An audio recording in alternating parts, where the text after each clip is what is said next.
हमारी आंखों के सामने जो संसार है, स्वर्ग मृत्यु नरक वाला यह संसार, कैसे हुई सृष्टि की रचना? ऋषि ने कहा, जब ब्रह्मांड में कुछ भी दिखाई नहीं देता था, लेकिन एक अस्तित्व था जो सबके लिए अदृश्य था। वह सत्ता सर्वशक्तिमान शक्तिशाली आत्मा थी। सृष्टि से पूर्व इस चेतन आत्मा के अतिरिक्त कुछ भी नहीं था। उसने सोचा कि मैं लोगों का निर्माण करूंगा। विचार मात्र से ही 4 लोक निर्मित हो गए, अंभोलोक, मरीचिलोक, मोरलोक और अपलोक। यह उसकी विलासिता है। अंतोलोका का अर्थ है जो जलमय बादलों से घिरे हों। धूलोक या स्वर्गलोक जिसका विस्तार ऊपर से ऊपर तक है। मरीचि लोक जहां 7 घोड़ों के रथ पर सवार होकर असंख्य किरणों से युक्त सूर्यदेव की यात्रा होती है। मोरलोक यह संसार, उनका ही स्वरूप अपलोक अर्थात जलमय लोक है। उन्हीं की इच्छा से इन स्थूल जगतों की रचना हुई। कौन निरीक्षण करेगा? राजा ही नहीं होगा तो राज्य कैसे चलेगा? इसीलिए उन्होंने लोकपालों की रचना की। अब उसने पानी से एक ढेला उठाया। उसने हाथ पैर वाले मनुष्य का आकार दिया, बिल्कुल एक कलाकार की तरह। परमात्मा ने उस पुरुष रूप को पूर्णतः सजीव बना दिया। मुंह, नाक, 2 आँखें, 2 कान, त्वचा, बाल, गंध की भावना, गंध की भावना, दृष्टि, श्रवण, श्रवण की भावना, बाल, स्पर्श की भावना त्वचा से उत्पन्न हुई, फिर औषधीय पौधा आया। हृदय से प्रकट, हृदय से मस्तिष्क तक। मन से चंद्रमा, शांत कोमल मन का विकास होता है, नाभि की उत्पत्ति होती है। उस मार्ग पर अपान वायु को वश में करना ही मृत्यु का उद्गम है। फिर मूल शुक्र या रेत के साथ जननेंद्रिय है। यह जल देवता जनता का राजा है। इस प्रकार सृष्टि लोकपाल देवताओं ने अपनी शक्ति से की। उसकी शक्ति से देवताओं ने ऊर्जा से युक्त शक्तिशाली लोगों की रचना की और भूख और प्यास के सागर में चेतन प्राणियों से इस विशाल ब्रह्मांड की रचना की। लोग अपने निर्माता से पूछने लगे कि हम कहाँ रहेंगे? हमें आश्रय, आश्रय और आश्रय दीजिए, जिससे हम अपनी भूख प्यास मिटा सकें। और आत्मा समझ गई कि लोकपालों की मांगे उचित हैं। उसकी इच्छा से वे बनाए गए हैं, परंतु वे प्रकट कैसे होंगे? तो सबसे पहले वह एक गाय जैसी आकृति लेकर आए। लोकपालों ने यह देखा और कहा, नहीं परमप्रभु, यह हमें उचित नहीं लगता। फिर वह घोड़े का रूप लेकर आया। उन्हें यह पसंद नहीं आया। गाय आई, घोड़ा आया। भगवान समझ गए कि चरवाहों को पशु शरीर में रहना अच्छा नहीं लगता। अब वह इंसान जैसी आकृति लेकर आया। वह रूप देखकर गांव वाले बहुत प्रसन्न हुए। परमेश्वर ने पूछा कि क्या तुम्हें यह पसंद है? देवताओं ने कहा, अद्भुत, यही तो हम चाहते थे। परमेश्वर देवताओं से बोले, आप ही अपने हैं जगह ठीक करो। लोकपालों ने वांछित संरचना प्राप्त की और अपनी ऊर्जा के साथ पुरुष शरीर में प्रवेश करके स्वयं को प्रकट किया। बहुत दिनों तक ऐसा नहीं हो सका। अग्नि जो मुख का अंग थी, बूढ़े व्यक्ति के मुख में प्रवेश कर गई। इसी तरह वायु देवता गंध की इंद्रिय बन गए, दृष्टि के देवता आदित्य दोनों आंखों के गर्तिका में आ गए, दिक् देवता सुनने की इंद्रिय बन गए, और लताएं और पौधे स्पर्श की इंद्रिय बन गए और त्वचा में शरण ले ली। आदमी के बाल चंद्र कोमल किरणों के साथ हृदय रूपी मन में प्रवेश कर गए।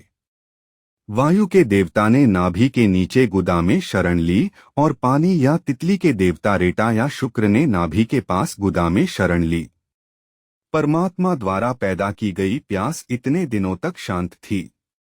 उन्होंने कहा, प्रभु, हमारे लिए व्यवस्था करो। उसने उनसे कहा, तुम सबके साए रहोगे। देवताओं को प्रसाद के रूप में जो प्राप्त होगा, तुम्हें भी उतना ही हिस्सा मिलेगा। अपनी भूख को छोड़कर सभी को तृप्त करो। इस प्रकार वह बाहरी दुनिया से इंद्रिय देवताओं के भोजन और पेय को इकट्ठा करने के काम में लग गया। लोकपालों की रचना परमेश्वर की इच्छा से हुई, मानव शरीर की रचना उनकी ऊर्जा से हुई। उनके द्वारा रचित इंद्रिय देवताओं ने उस शरीर में शरण ली, लेकिन भोजन कहाँ है? यदि भोजन न मिले तो सृष्टि समय से पहले ही नष्ट हो जाएगी। इसलिए उसने आग जलाने का फैसला किया। निर्मित जल से पंचभूतों की रचना के मुख्य तत्व निकले, क्षिति, अप, तेजः, मरुत, व्योम। उससे खाना बनता था। देवता अपनी आवश्यकताओं, शब्द, ध्वनि, स्पर्श, गेहूं और जौ आदि की पूर्ति करने लगे। बुभुक्षु लोगों को देखकर अन्नामूर्ति की आत्मा में भय उत्पन्न हो गया। जिस प्रकार चूहा अपनी भक्षण करने वाली बिल्ली को देखकर भाग जाता है, उसी प्रकार भगवान द्वारा बनाया गया भोजन अपने उपभोक्ता को सामने देखकर डर के मारे वापस भागने लगता है। वह पूर्वज जो मनुष्य के शरीर में वाणी का देवता था और जिसका मुंह से भरा हुआ था, वाणी का भोजन प्राप्त करके अपना पोषण करने की कोशिश करता था, लेकिन ऐसा नहीं कर पाता था। यदि उसका वश चलता तो उसे भोजन की आवश्यकता होती, वह उसके बारे में बात करके संतुष्ट हो जाता। अन्य सभी इंद्रिय देवता अपना पोषण करना चाहते थे। तथ्य तो यह है कि इंद्रियों के गुण व कर्म अन्य इंद्रियों से संभव हैं, विशेषकर यह कि सर्वशक्तिमानता बाह्य है। आकर्षण महान शक्ति है। गुरुत्वाकर्षण के कारण पेड़ का फल जमीन से काफी ऊपर होता है, लेकिन जमीन छोड़ने के अलावा कहीं नहीं जा सकता। उदाहरण के लिए विशालकाय अजगर सांस के आकर्षण से भोजन एक जगह से इकट्ठा कर लेता है। अपान वायु गुदा के देवता हैं, जो प्राण को नाभि के नीचे पकड़कर ऊपर उठने से रोकते हैं। कूड़ाकचरा दरवाजे से बाहर फेंकना, वह भोजन पर आकर्षक बल लगाता है। अन्नमूर्ति में हिलने डुलने की शक्ति नहीं रही, इंद्रिय देवता भी गिर पड़े, क्योंकि जीवन का दूसरा नाम भोजन है। अपान वायु इस अग्नि को अवशोषित कर सकती है, इसलिए इसका नाम अन्नयु है। परमेश्वर ने सोचा, प्रजा प्रजा और भोजन की सृष्टि हुई, लेकिन अगर मैं उनमें से नहीं हूं तो अराजकता फैल जाएगी। हर कोई अपना मालिक खुद बन जाएगा। यदि राजा न हो तो राज्य की भी ऐसी ही स्थिति होगी।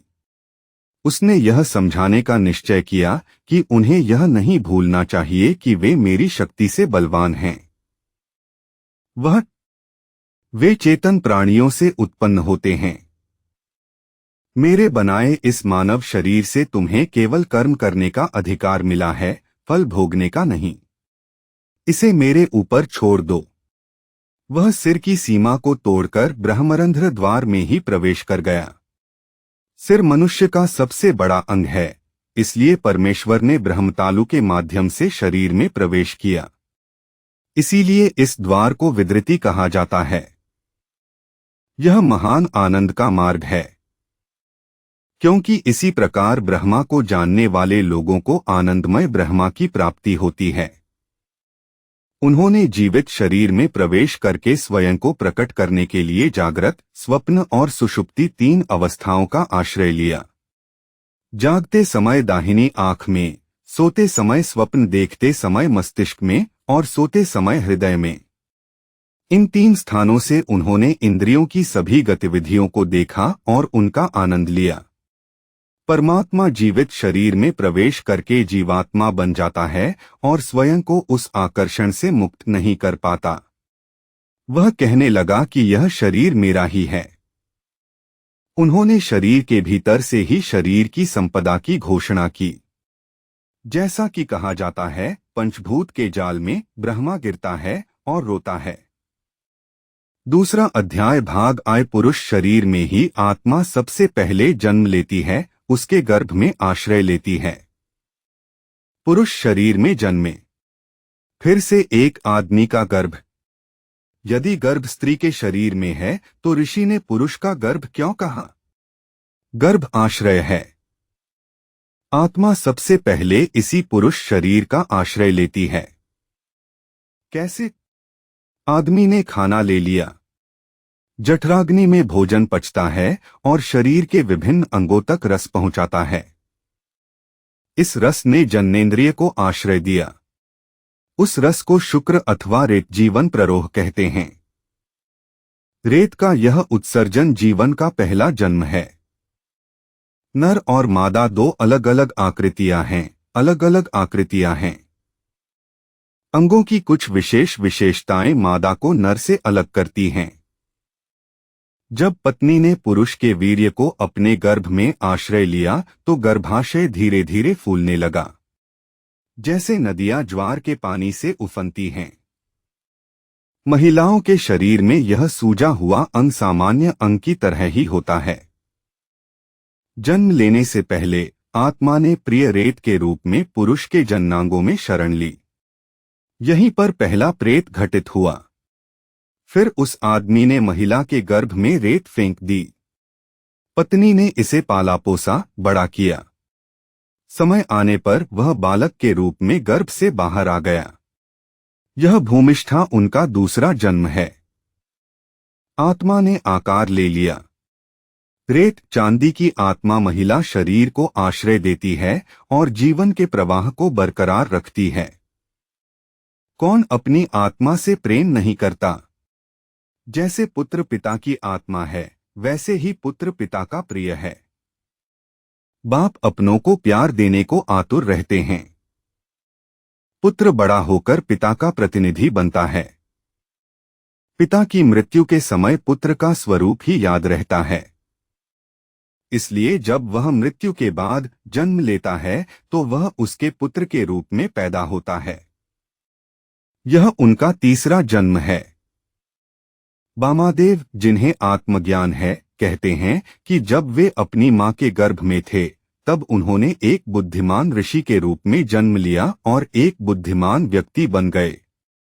वामदेव, जिन्हें आत्म साक्षात्कार हुआ था, इस शरीर के बंधनों को तोड़कर परमात्मा स्वरूप बन गए और पूर्ण कामा बन गए, दुनिया की भ्रष्टता को पार कर गए और स्वर्गधाम में अमरता प्राप्त की।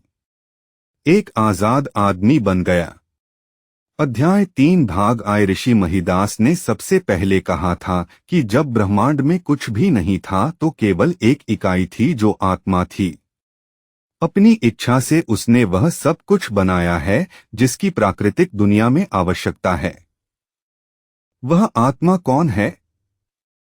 किसकी संपत्ति कितनी गुणवत्तापूर्ण है? वह आत्मा कौन है जिसकी हम पूजा करते हैं? जिसकी सहायता से मनुष्य रूप देखता है, ध्वनियां सुनता है, सूंघता है, बोलता है, नामों का उच्चारण करता है, रसों का स्वाद लेता है और समझता है, कितना मीठा, कितना कड़वा, कितना कसैला, क्या वह आत्मा है? इनकार करना।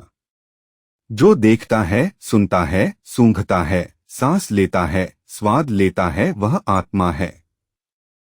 ऋषि ने उत्तर दिया, मनुष्य में एक दुर्लभ वस्तु है जिसे अंतःकरण कहते हैं। इस दिल के दो नाम हैं, दिल और दिमाग। मन हृदय का सार है।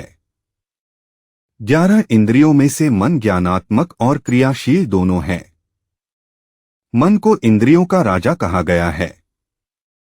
आंखें देखती हैं, कान सुनते हैं, नाक सूंघती है, मुंह बोलता है, ये इंद्रियां सभी काम कर रही हैं। लेकिन अगर मन विचलित हो और विवेक सोया हो तो कोई भी काम नहीं कर सकता। परिवेश के प्रति गहरी जागरूकता ही असली चीज है। इसके बिना सब व्यर्थ है। ये सभी दृष्टि, स्पर्श, श्रवण, स्वाद, गंध और विचार वैज्ञानिक आत्मा के हैं। ईश्वर वह ज्ञान सघन आत्मा है। यह ज्ञान सघन आत्मा ही है जो आत्मा से जुड़ती है और इंद्रियों को सक्रिय करती है।